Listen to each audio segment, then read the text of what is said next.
Hello friends, this is Kashif. Welcome to the next Civil Engineer YouTube channel. दोस्तों, strength of materials में आज हम लोग tensile stress, compressive stress और most importantly shear stress discuss करने वाले हैं। शियर स्ट्रेस के अंदर फिर हम लोग आगे कंटिन्यू करेंगे और टॉर्शनल शियर स्ट्रेस भी पढ़ेंगे। आइए सबसे पहले टेंसाइल स्ट्रेस और कॉम्प्रेसिव स्ट्रेस, ये बहुत बेसिक टर्म्स हैं, आप इसको जल्दी से हम लोग मिल के समझ लेते हैं। टेंसाइल स्ट्रेस को जनरली डिनोट किया जाता है पॉजिटिव स्ट्रेस। यहाँ पे डायग्राम के थ्रू समझिए, ये हमारा एक मेंबर है या फिर बार है, इसमें एक्सियल पुल P लगा हुआ है और मेंबर की लेंथ L है।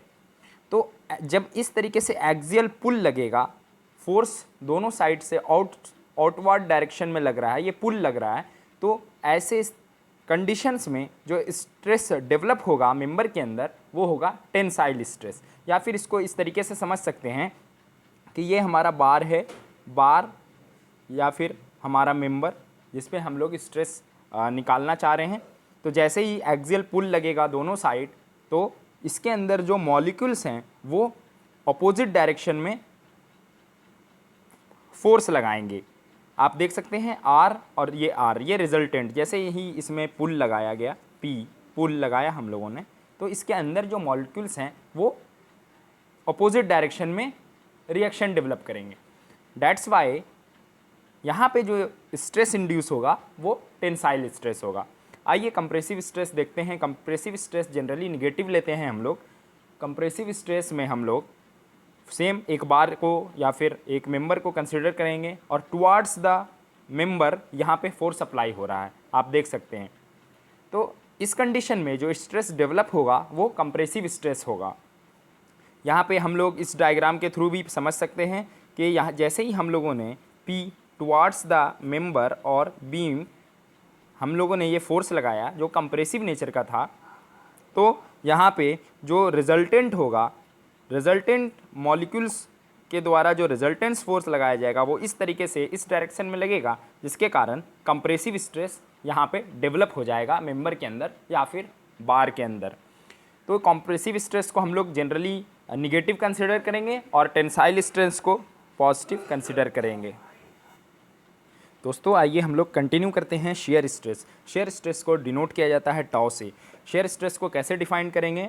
Shear stress is defined as when resisting force parallel to surface. When resisting force is parallel to surface then the stress induced is shear stress. जब भी रेजिस्टिंग फोर्स पैरेलल होगा surface के, तो जो stress induce होगा वहाँ पे वो शियर स्ट्रेस होगा। आइए डायग्राम के थ्रू समझते हैं। ये हमारा सरफेस है, ये हमारी बॉडी है, क्रॉस सेक्शनल एरिया ए है, ये एक्स एक्स कोई प्लेन कंसिडर करते हैं। अब ये फोर्स जो अप्लाई कर रहे हैं हम लोग इस तरीके से इस डायरेक्शन में अप्लाई कर रहे हैं। ये टेंजेंशियल या फिर पैरेलल टू सरफेस, ये हमारा सरफेस है बॉडी का, और ये फोर्स हम पैरेलली अप्लाई कर रहे हैं, जिसको हम लोग टेंजेंशियल लोड या फिर शियर लोड के नाम से भी जानते हैं। तो ऐसे सिचुएशन में, ऐसे पार्टिकुलर कंडीशन में यहाँ पे क्या होगा, ये हमने फोर्स लगाया पैरेलल टू सरफेस, ये एक्स एक्स प्लेन ले लिया हम लोगों ने, तो इसके जस्ट अपोजिट एक रिएक्शन डेवलप होगा जो हमारा सरफेस पे या फिर एक्स एक्स सेक्शन पे डेवलप होगा। तो ये P और R जो है वो पैरेलल है। ये हमारा रेजिस्टिंग सरफेस था, एक्स एक्स प्लेन हमारा रेजिस्टिंग सरफेस था, ये रिएक्शन डेवलप कर रहा है और ये P हम लोग टेंजेंशियल फोर्स या फिर लोड लगा रहे हैं, जिसके कारण ये P और R दोनों पैरेलल हैं, और इसलिए इस बॉडी में जो स्ट्रेस डेवलप होगा वो होगा shear stress denoted by tau. I hope this point is clear to you. Shear stress tau का फॉर्मूला भी सेम होगा resisting force per unit area, लेकिन यहाँ पे रेजिस्टिंग फोर्स जो होगा वो पैरेलल टू सरफेस होगा। ध्यान देने वाली बात शियर स्ट्रेस में यही है कि जो रेजिस्टिंग फोर्स होता है वो पैरेलल टू रेजिस्टिंग सरफेस होता है। टाउ को हम लोग P by A load by area भी लिख सकते हैं, और यहाँ पे P is equals to R, मतलब P जो टेंजेंशियल लोड है वो इक्वल होगा resistance offered by surface, that is R। I hope shear stress tau आपको क्लियर हो गया होगा। फ्रेंड्स, आप के लिए ये रिकमेंडेड है कि आप वीडियो को पूरा वॉच कीजिए, लास्ट तक देखिए और जितने फार्मूले इंपॉर्टेंट फार्मूले हैं, टर्म्स हैं, टर्मिनोलॉजीज़ हैं और जो डेफिनेशंस हैं, ये शॉर्ट नोट्स है, लास्ट में रिवीजन के लिए बहुत इंपॉर्टेंट होगा। आप खुद के नोट्स बनाना प्रीफर करें, दूसरे के नोट्स पे रिलाई नहीं करें, उसमें बहुत सारी गलतियां हो सकती हैं। आइए हम लोग आगे बढ़ते हैं और टॉर्शनल शियर स्ट्रेस डिस्कस करते हैं। टॉर्शनल शियर स्ट्रेस क्या होता है? टॉर्शनल शियर स्ट्रेस को समझने के लिए let us consider a shaft.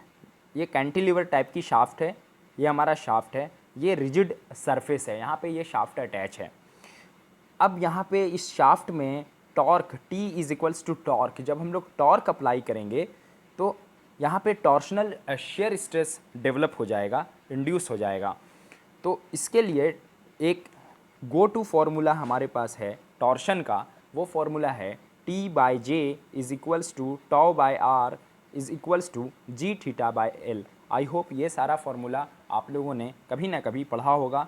अगर आप इंजीनियरिंग पास आउट हैं तो ये हम लोगों को स्ट्रेंथ ऑफ मटेरियल्स में, सेमेस्टर्स में, कॉलेज एग्ज़ाम्स में भी पढ़ाया जाता है। अब यहाँ से हम लोगों को शेयर स्ट्रेस निकालना है। यहाँ पे टॉ जो है वो टॉर्शनल शेयर स्ट्रेस है, तो ये दोनों इक्वेशन को हम लोग कंसिडर करेंगे, that is T/J is equals to tau by R। यहाँ से हम लोग tau is equals to T into R divided by J, यहाँ से हम लोगों को इक्वेशन मिल गया जो कि टॉर्शनल शेयर स्ट्रेस का फॉर्मूला है। जब भी टॉर्शनल शेयर स्ट्रेस निकालने के लिए बोलेगा प्रॉब्लम्स में तो हम लोग ये फार्मूला यूज़ करेंगे, tau is equals to T into R divided by J। I hope आपको ये समझ में आ गया होगा। आइए नेक्स्ट हम लोग आगे बढ़ते हैं, थोड़ा सा एक कॉन्सेप्ट ऑन स्ट्रेस देख लेते हैं कि थोड़ा सा कन्फ्यूज़न हो जाता है स्ट्रेस में और शेयर स्ट्रेस में। तो यहाँ पे ध्यान देने वाली बात है कि स्ट्रेस में लोड जो है वो परपेंडिकुलर टू एरिया होता है या फिर क्रॉस सेक्शनल एरिया होता है, और यहाँ पे शेयर स्ट्रेस के केस में लोड जो है वो पैरेलल होता है टू द सरफेस एरिया। ये मेजर डिफरेंस है आपका, जो कि हमें हमेशा ध्यान में रखना है। प्रॉब्लम्स को सॉल्व करते वक्त ध्यान देना है कि जो रेजिस्टिंग फोर्स है वो पैरेलल टू सरफेस अगर आएगा तो शेयर स्ट्रेस हो जाएगा, और अगर परपेंडिकुलर टू सरफेस आएगा तो फिर वो स्ट्रेस बोला जाएगा। आई होप आपको आज का ये वीडियो सेशन अच्छा लगा होगा। अगर आपने अभी तक चैनल को सब्सक्राइब नहीं किया है तो प्लीज़ चैनल को सब्सक्राइब कीजिए, वीडियोज़ को शेयर कीजिए। Thank you for watching. जय हिंद।